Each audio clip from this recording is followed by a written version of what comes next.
Currency को आप किसी भी दुनिया के किसी भी देश की सीमा में बांध नहीं सकते हैं। जैसे हवा को नहीं बांध सकते हैं, पक्षियों के उड़ने को आप देश की सीमाओं पर रोक नहीं सकते हैं, वैसे ही करेंसी का आलम है।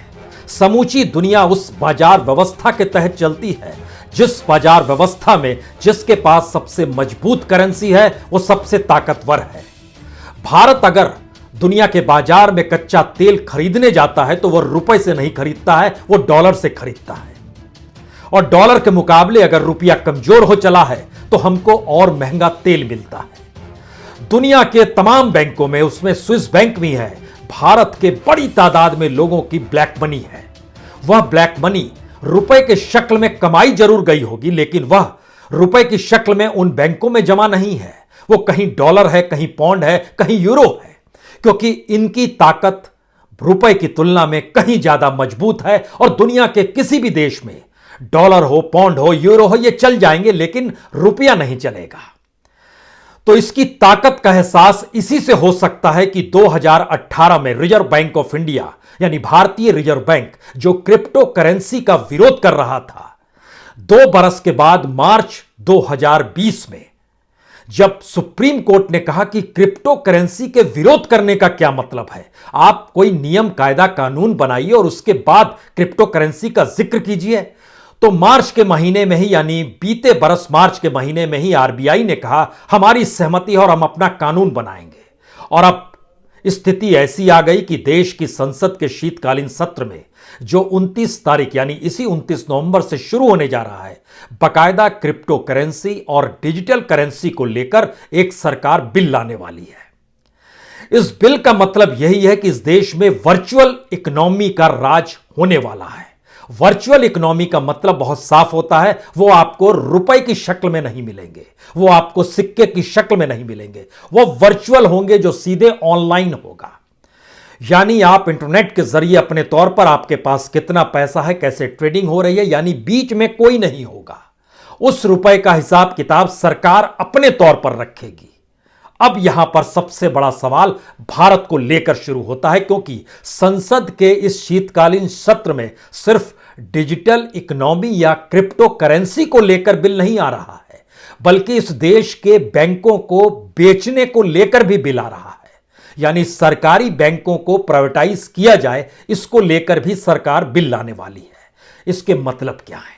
क्या भारत में आने वाले दिनों में बैंक खत्म हो जाएंगे और एक दरवाजा इस वक्त इस बिल के जरिए खुल जाएगा जहां पर आप सरकारी बैंकों को निजी हाथों में सौंप सकते हैं?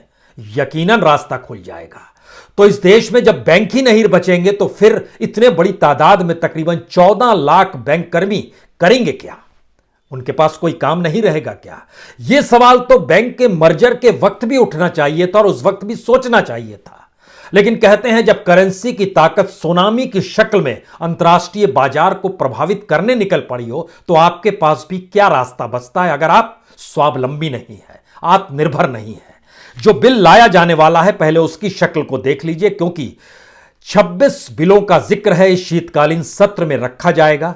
उसमें 10वें नंबर पर है the crypto currency and regulation of official digital currency bill, यानी क्रिप्टो करेंसी एवं आधिकारिक डिजिटल मुद्रा विनिमय विधेयक 2021।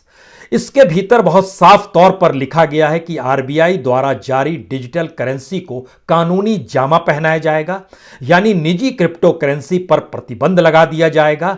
और आरबीआई कुछ ऑप्शंस छोड़ेगी, कुछ एक्सेप्शनल केस छोड़ेगी, जिसमें वो चाहेगी कि क्रिप्टो करेंसी की टेक्नोलॉजी और उसका यूज हो सके।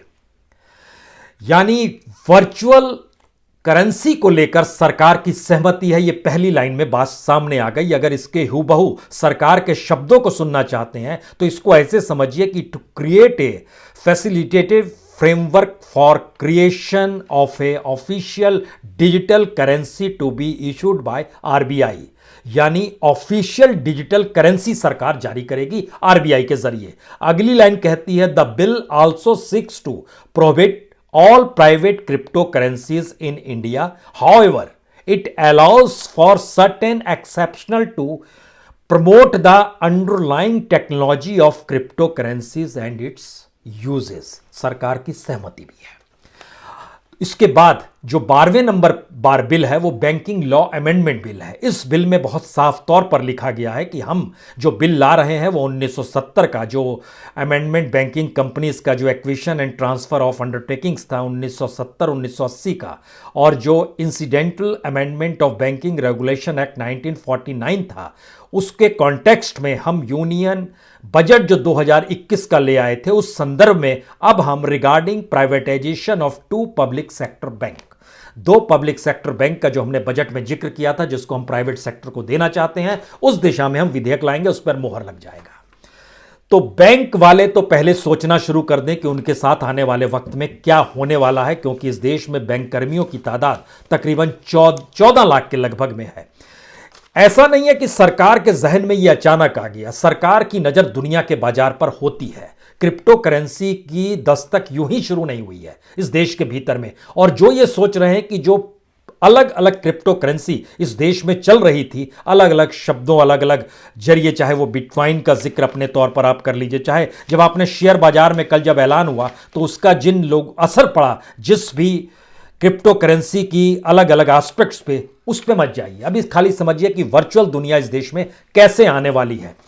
दरअसल बैंक कर्मियों का मसला इसलिए है क्योंकि 2 बैंकों को लेकर इजाजत सरकार अब ठप्पा लगाएगी विधेयक के जरिए, और आने वाले वक्त में जो बैंक्स कितने क्या बिकेंगे ये कहना इसलिए आसान हो चला है क्योंकि सरकार की नज़र में अगर बैंक ऑफ इंडिया है, इंडियन ओवरसीज बैंक है, तो यह भी समझना होगा जो सरकार ने इंडिपेंडेंट बैंक छोड़े हैं उसके अलावे भी 4 बैंक हैं। बैंक ऑफ महाराष्ट्र भी है, सेंट्रल बैंक भी है, हालांकि यूको और पंजाब एंड सिंध बैंक भी है, लेकिन सरकार का अपना एनालिसिस, जो ब्यूरोक्रेसी का अपना एनालिसिस है, उनका बड़ा साफ मानना है कि यूको और पंजाब एंड सिंध बैंक का खरीदार नहीं मिलेगा।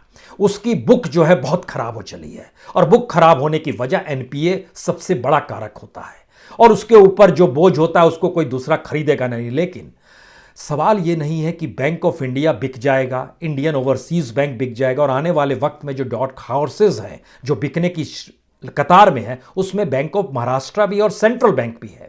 सवाल यह है कि बैंक ऑफ इंडिया में एम्प्लॉइज लगभग 50,000 हैं, ब्रांच लगभग 5,100 हैं, एटीएम इसके 7,400 हैं, सरकार के पास इसका शेयर 89% है, सरकार 40% शेयर बेचना चाहती है। इसी तरीके से इंडियन ओवरसीज बैंक है, इसमें एम्प्लॉय तकरीबन 31,000 काम करते हैं, इसके ब्रांच लगभग 3,400 हैं, एटीएम लगभग 3,000 हैं। इतनी बड़ी तादाद में एम्प्लॉइज को जब वो प्राइवेट सेक्टर के अधीन चले जाएंगे, क्या वो इतनी बड़ी तादाद में एम्प्लॉइज को रखेगा? खासतौर से तब जब इस देश में क्रिप्टो करेंसी और वर्चुअल इकोनॉमी और डिजिटल इकोनॉमी की दिशा में सरकार बिल लेकर आने वाली है। क्या वाकई बैंक खत्म करने की दिशा में हम बढ़ चुके हैं और बैंकों में ताला लग जाएगा, या ताला लगने की शुरुआत हो गई है? और खुले तौर पर इस वक्त शीतकालीन सत्र में जब बिल नंबर 10 आएगा तो क्रिप्टो करेंसी, और बिल नंबर 12 आएगा तो बैंकों को प्राइवेटाइज करने की दिशा में मोहर लग जाएगी।